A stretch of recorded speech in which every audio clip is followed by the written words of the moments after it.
Sebenarnya gue udah lama pengen ngomong ini karena saya dari Sumatera Barat, dari Pulau Sumatera yang datang ke Jawa untuk berkuliah dari 2014 hingga kemarin hingga 2023 ini.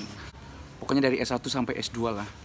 Nah, ada semacam culture shock yang menurut saya itu asing, nggak pernah ada di daerah saya. Apalagi di Sumatera Barat gitu loh. Nah, di Pulau Jawa ini saya melihat adanya ojek payung.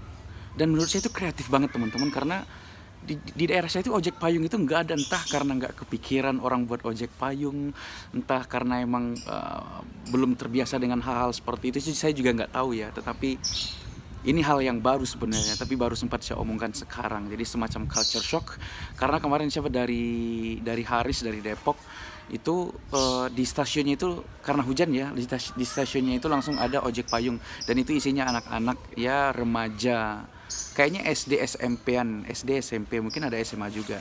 Dan mereka itu menawarkan payung untuk disewakan buat ngantar mereka, antar pengunjung-pengunjung itu ke tempat yang teduh gitu loh teman-teman.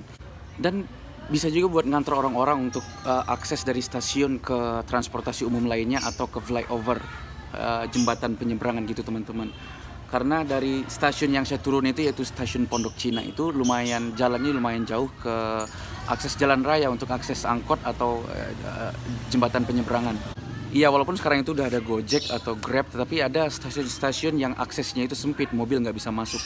Sehingga kalau mobil nggak bisa masuk, otomatis mereka naik motor. Nah, motor berarti kehujanan.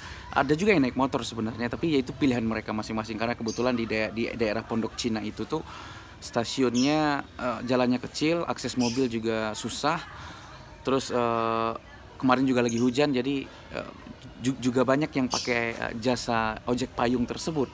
Ya minimal kawan-kawan atau adik-adik kita itu dapat uang tambahan buat jajan atau buat beli diamond atau buat beli kuota mungkin. Jadi ya lumayan lah, ada dapat duit tambahan di sana.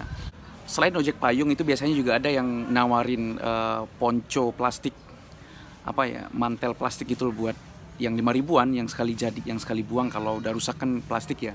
Ada juga yang nawarin itu. Tetapi rata-rata yang ojek payung itu adik-adik kita kayaknya seperti saya bilang tadi, SD, SMP, mungkin ada juga yang SMA. Ya, kreatif banget. Mudah-mudahan adik-adik kita yang ojek payung itu dapat ide yang lebih bagus lagi untuk mengembangkan ojek payungnya dan sukses hidupnya nanti, oke? Tapi karena jasa ini lumayan membantu, karena membawa orang yang susah transportasi umum ke dalamnya ke tempat yang lebih mudah untuk mengakses transportasi umum tersebut. Jadi sangat membantu banget teman-teman. Nah, apalagi di area Pondok Cina itu area kampus, ada Gunadarma, ada Universitas Pancasila, ada Universitas Indonesia. Jadi karena mahasiswa mungkin mencari yang lebih hemat dengan naik angkot, otomatis dia harus memberi akses dari stasiun tersebut keluar. Mungkin di stasiun-stasiun yang lain juga ada banyak, kan kebanyakan stasiun itu akses jalan itu sempit ya, mungkin ada juga. Tapi yang saya temukan kemarin itu di stasiun Pondok Cina, ya stasiun Pondok Cina. Dan juga baru keinget bicara soal itu sekarang ini teman-teman. Dari sumber yang saya baca juga sudah ada yang bahas begituan ternyata. Tapi ada sumber yang menarik yang saya lihat, adanya ojek payung dari wanita cantik. Ini kampanye chat no drop gitu lah, pokoknya kampanye chat gitu. Tapi konsepnya juga menarik, ada wanita cantik sebagai sales, mungkin dijadikan sales untuk ojek payung secara gratis sembari kampanye chat yang didukungnya gitu loh teman-teman.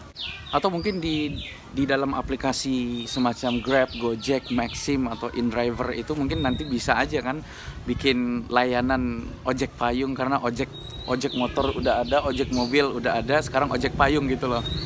Tapi kayaknya nggak mungkin juga, karena sektornya apa gitu, kayak agak susah gitu loh bikin menu untuk ojek payung. Jadi isinya adik-adik itu kayaknya nggak mungkin ya, tapi kali aja nanti punya sistem yang lebih keren untuk ojek payung gitu. Tapi ini ngawur sih, kayaknya kayak impossible gitu. Tapi ya kita nggak tahu nanti perkembangannya seperti apa. Oke teman-teman, thanks.